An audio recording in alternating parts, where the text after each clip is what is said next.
Hello students, welcome back. Good morning to all of you. Myself Amit Jala from Mahasapura School. Today in this video I will continue subject OC of standard 11. Chapter number 1, nature, purpose and scope of business. First one, I start with a causes of business risk. It has a total 6 causes of business risk. First one is a change in technology. Second one is a threat of the substitute product. Third one is competition. Fourth one is a legislation. Fifth one is uncertainties of demand. And sixth one is physical risk. Now see in details. First one is change in technology. Changes are necessary in production method due to the invention in the technology. New technology is to be adopted to produce high quality of goods. Changes जरूरी है company के अंदर, लेकिन आप changes नहीं करोगे तो आप जो है इस कंपटीशन के टाइम में आप स्टे नहीं कर पाओगे. लेकिन आप चेंजेस करोगे तो आप बेस्ट तरीके से प्रोडक्ट को प्रोड्यूस कर सकते हो, हाई क्वालिटी वाला गुड्स जो है प्रोड्यूस कर सकते हो. And new machineries have to be install for a replacement of old machinery. New machines को भी आप लगवा सकते हो ओल्ड मशीन की जगह. तो ये एक रिस्क है बिजनेस के अंदर कि अगर आप ओल्ड मशीन को छोड़ना नहीं चाहते और न्यू मशीन को आप लाना नहीं चाहते तो इससे क्या हो सकता है कि आपका प्रोडक्शन जो है वो फास्ट नहीं हो सकता. कंपटीशन के टाइम में आपको स्टे करना है तो उसमें भी आपको दिक्कत हो सकती है. तो बिजनेस के अंदर रिस्क ये है कि आप जो ओल्ड मशीन यूज कर रहे हो तो वो ओल्ड मशीन की जगह पर न्यू मशीन्स भी आ सकते हो. ऐसा भी टाइम आ सकता है कि आपका न्यू मशीन कंपलसरी लगवाना भी पड़ सकता है. Clear to all? Now next one is a threat of the substitute product. This customer में turn to the substitute product due to a change in technology. कुछ कस्टमर्स ऐसे भी होते हैं कि नई टेक्नोलॉजी के साथ वो अदर सब्सिट्यूट प्रोडक्ट के साथ जुड़ जाते हैं. सब्सिट्यूट प्रोडक्ट यानी कि कौन सा प्रोडक्ट, यानी कि उसी के जैसा रिलेटेड प्रोडक्ट यानी कि सब्सिट्यूट प्रोडक्ट. फॉर एग्जाम्पल मान लीजिए कि आप जो है एक्टिवा व्हीकल सेल कर रहे हैं. एक्टिवा की प्राइस बढ़ती जा रही है, बढ़ती ही जा रही है, और सेम टू सेम फैसिलिटी दूसरा व्हीकल जैसे कि एक्सेस 125, एक्सेस व्हीकल भी सेम फैसिलिटी दे रहा है, मीन्स कि उससे ज्यादा भी फैसिलिटी दे रहा है, तो वो भी कम प्राइस के अंदर. तो कस्टमर एक्टिवा की जगह पर टर्न हो जाएंगे कहां पर? एक्सेस व्हीकल की तरफ. तो ये भी बिजनेस के अंदर रिस्क है कि अगर उसी के जैसा कोई अदर प्रोडक्ट आ गया तो कस्टमर वहां पे टर्न आउट हो जाते हैं. एक और एग्जांपल देखते हैं. पहले वोडाफोन के सिम कार्ड की डिमांड सबसे ज्यादा थी.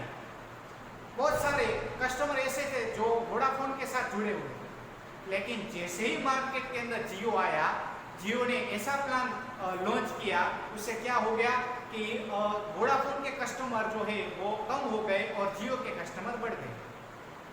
तो सब्सिट्यूट प्रोडक्ट से भी बिजनेस के अंदर रिस्क देखने को मिल सकता है. Clear to all? Now third one is competition. सबसे big factor is competition. Competition business का सबसे बड़ा रिस्क फैक्टर है. अगर आप कंपटीशन से फाइट नहीं कर सकते तो आपको बिजनेस बंद करने के भी दिन आ सकते हैं. कंपटीशन से फाइट करना हर एक बिजनेसमैन के लिए जरूरी है. तो ये भी एक बिजनेस के प्रॉफिट को अफेक्ट करता है, क्या? Competition. Clear to all? Now fourth one is legislation यानी कि लॉ, रूल्स एंड रेगुलेशन. तो अगर गवर्नमेंट के लॉ हम फॉलो नहीं करेंगे तो गवर्नमेंट हमें ऑर्डर भी कर सकती है कि आप अपना बिजनेस बंद कर दीजिए. गवर्नमेंट के लॉ के बारे में भी आपको पता होना चाहिए. जैसे कि पॉल्यूशन आप कितना कर सकते हो, तो उसके ऊपर भी गवर्नमेंट ने लॉ बनाया हुआ है.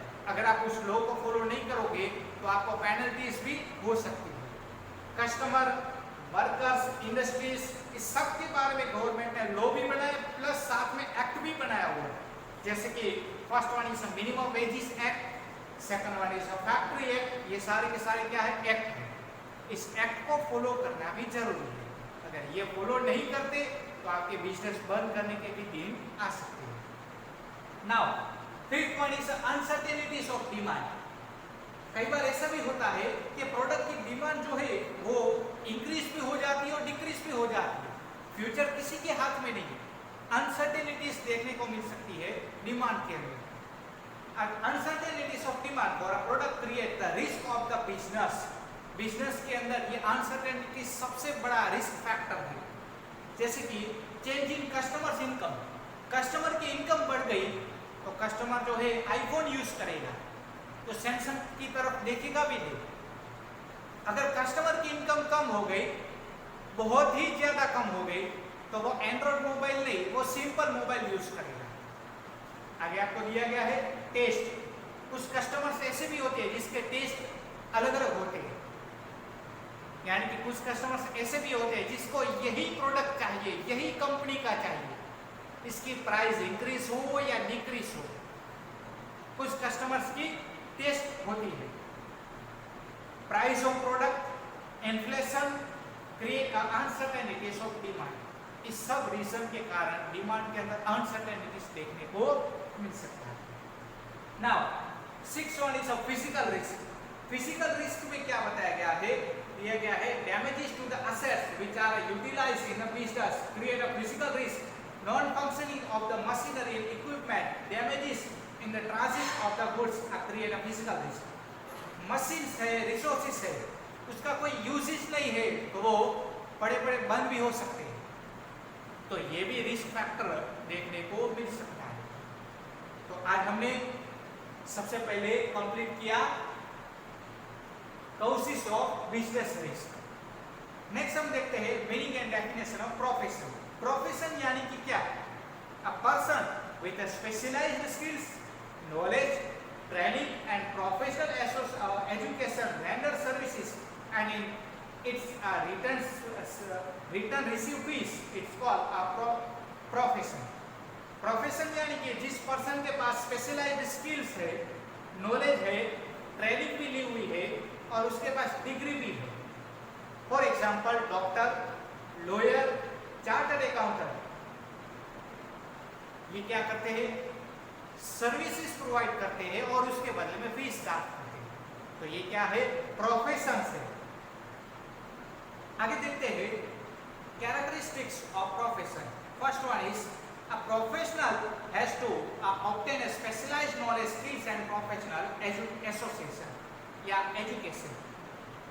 प्रोफेशनल फील्ड के अंदर अगर आपको जुड़ना है तो आपके पास स्पेशलाइज्ड नॉलेज होना चाहिए, स्किल्स होनी चाहिए और एजुकेशन भी होना जरूरी है। Second one is professional person अपने प्रोफेशन यानी कि अपनी सर्विस प्रोवाइड करके वो फीस चार्ज करता है और फीस के साथ वो जो है रुपीस जो है अर्न करता है और वो अपने एक्सपीरियंस और अपनी स्किल्स का यूज करके वो फीस चार्ज करता है। Now third one is the primary objective of profession is render services. Profession का प्राइमरी ऑब्जेक्टिव ये है कि सर्विसेज प्रोवाइड करना, ये इसका क्या है? Primary objective. Fourth one is it is an independent activity for earnings. Earnings करने के लिए इसकी जो एक्टिविटी है वो कैसी एक्टिविटी है? इंडिपेंडेंट एक्टिविटी है। The professional activity has no relation with production.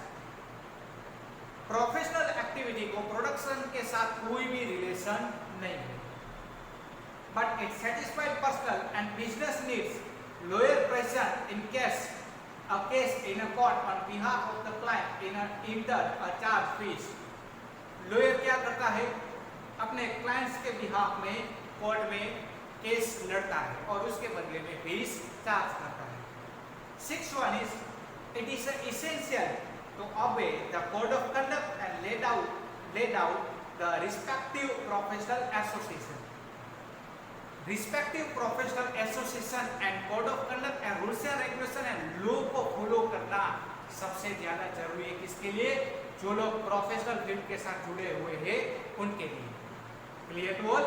Now seventh one is a monetary return remain uncertain in profession. Professions के अंदर अगर आप जुड़े हुए हैं तो फ्यूचर में आपको कितना रिटर्न मिलेगा, कितना नहीं मिलेगा, ये कोई भी फिक्स नहीं होता है। अनसर्टेनिटीज देखने को मिल सकती है। Clear to all? Now next point point is employment. Employment means job. Employment means job. It is an economic activity performed in the return for a fixed salary. ये इकोनॉमिक एक्टिविटी है जो हम salary के लिए job करते हैं. आगे दिया गया है where work is assigned as per the contract. Contract के अकॉर्डिंग हम वर्क को असाइन करते हैं. For example teacher teaching in a school और a government employees. Teacher school के अंदर टीचिंग करवाता है तो उसके बदले में वो क्या लेता है? सैलरी लेता है. तो ये इकोनॉमिक एक्टिविटी है. Now see characteristics of employment. Fixed salary is paid at a fixed interval in a return of a physical or mental work. Physical और mental work के बदले में उसको salary दी जाती है. Clear to all? Second one is certain other benefits are available in addition to salary. Salary के अलावा भी कुछ facilities दी जाती है जैसे कि medical allowances, pension facilities, traveling expenses. ये सैलरी के अलावा में एडिशंस जो है वो भी कंपनी के थ्रू दिए जाते हैं. Now third one is to perform the assigned work as per the contract under the contract control of the employees. Contract के अकॉर्डिंग आप जो है एम्प्लॉइज को काम दे सकते हो और उसे कंट्रोल भी कर सकते हो. फोर्थ वन इज अगर आप जॉब करना चाहते हो तो जॉब के लिए क्वालिफिकेशंस जरूरी है. दिया गया है qualifications, working hour, retirement, benefit after retirement and extra of the employees are predetermined. यानी कि ये जितने भी benefits employees को मिलते हैं वो पहले से ही उसको जो है इन्फॉर्म किया जाता है. Fifth one is employment is a dependent activity. Employment जो है dependent activity, जॉब के ऊपर dependent है. Sixth one is both employee and employer are bound to follow the rules as per the contract. Employer and employee, owner और अपने worker दोनों को rules and regulation and law को follow करना पड़ेगा. Last one is no capital investment is to be made by the employees. अगर आप job करते हो तो आपको कोई कैपिटल इन्वेस्ट करने की जरूरत नहीं होती. डियर स्टूडेंट्स, आज हमने causes of business risk, characteristics of professions and employment की कैरेक्टरिस्टिक्स, ये 3 क्वेश्चन आज हमने इस वीडियो के अंदर कंप्लीट किया. नेक्स्ट वीडियो के अंदर हम नेक्स्ट क्वेश्चन के साथ मिलेंगे. तब तक take care of yourself. Thank you so much.